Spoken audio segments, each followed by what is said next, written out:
అందరికీ నమస్కారం, welcome to the channel. ఈ వీడియోలో మనం తెలుసుకుందాం కుంభమేళా అంటే ఏమిటి, ఎక్కడ జరుగుతుంది, ఎప్పుడు జరుపుకుంటారు, కుంభమేళా యొక్క చరిత్ర, దాని యొక్క ప్రాముఖ్యత అంటే ఈ వీడియోలో తెలుసుకుందాం. Let's get into the video. ఈ ఏడాది మహాకుంభమేళా ఉత్తరప్రదేశ్లోని ప్రయాగరాజ్లో జనవరి 13న ప్రారంభమై ఫిబ్రవరి 26న మహాశివరాత్రితో ముగుస్తుంది. కోట్లాది మంది భక్తులు త్రివేణి సంగమంలో పవిత్ర స్నానాలు ఆచరించారు. మరో 10 రోజుల్లో కుంభమేళా ముగుస్తుంది. కుంభమేళా అంటే ఏమిటి? కుంభం అనగా కుండ అంటే కలశం అని అర్థం. ఆస్ట్రాలజీ ప్రకారం కుంభం అనేది ఒక రాశి, మేళా అంటే జాతర అని అర్థం. కుంభరాశిలో నిర్వహించే ఉత్సవం కావడంతో దీనిని కుంభమేళాగా పిలుస్తారని హిందూ ధర్మశాస్త్రాలు తెలుపుతున్నాయి.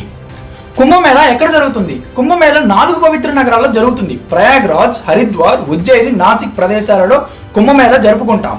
కుంభమేళా ఎప్పుడు జరుపుకుంటాం? జ్యోతిష్య శాస్త్ర ప్రకారం కుంభమేళా నిర్వహణ గ్రహాల స్థానంతో సంబంధం కలిగి ఉంటుంది. కుంభమేళా జరిపే సమయాన్ని సూర్యుడు, గురుడు అనగా జూపిటర్, చంద్రుడు గ్రహాల సంచారం ఆధారంగా నిర్ణయిస్తారు. అనగా కుంభరాశిలోకి గురుడు ప్రవేశం, మేషరాశిలోకి సూర్యుడు ప్రవేశించడం జరిగితే కుంభమేళాను నిర్వహిస్తారు. కుంభమేళా 4 పవిత్ర నది తీరాల వద్ద నిర్దిష్ట గ్రహాల స్థితి మరియు పర్వకాలం ఆధారంగా జరుగుతుంది. ప్రధానంగా ఇది 12 సంవత్సరాలకు ఒకసారి జరుగుతుంది. టైప్స్ ఆఫ్ కుంభమేళా అంటే ఏంటో చూద్దాం. పూర్ణ కుంభమేళా ప్రతి 12 సంవత్సరాలకు ఒకసారి, అర్ధ కుంభమేళా అంటే 6 సంవత్సరాలకు ఒకసారి, మహాకుంభమేళా 140 సంవత్సరాలకు ఒకసారి. అంటే 12 పూర్ణ కుంభమేళాలు పూర్తి చేసిన తర్వాత అంటే 144 సంవత్సరాలు ఓసారి ప్రయాగరాజ్లో మహాకుంభమేళా నిర్వహిస్తారు. ఇప్పుడు జరుగుతుంది మహాకుంభమేళా 144 సంవత్సరాలకి ఓసారి జరుగుతుంది. కుంభమేళా యొక్క చరిత్ర ఏంటో తెలుసుకుందాం. పురాణాల ప్రకారం దేవదానవులు సముద్ర మథనం చేస్తుండగా అమృత కలశం ఒకటి బయటకు వస్తుంది. అమృతం కోసం దేవదానవులు 12 రోజులు 12 రాత్రులు అంటే మనుషుల ప్రకారం 12 సంవత్సరాలు ఘోర యుద్ధం చేశారు. దీనిని రాక్షసులు గనక తాగితే అజేలవుతారని భావించిన దేవతలు మహావిష్ణువుని ప్రార్థించగా విష్ణువు తన మోహిని అవతారం ధరించి అమృతాన్ని తిరిగి పొందాడు. ఈ అమృతం కోసం దేవతలు మరియు దానవులు 12 రోజుల పాటు యుద్ధం చేశారు. ఆ సమయంలో అమృతం చినుకులు 4 ప్రదేశాలైన ప్రయాగరాజ్, హరిద్వార్, ఉజ్జయిని, నాసిక్లోని పుణ్యనదుల్లో పడ్డాయని పురాణాల కథనం.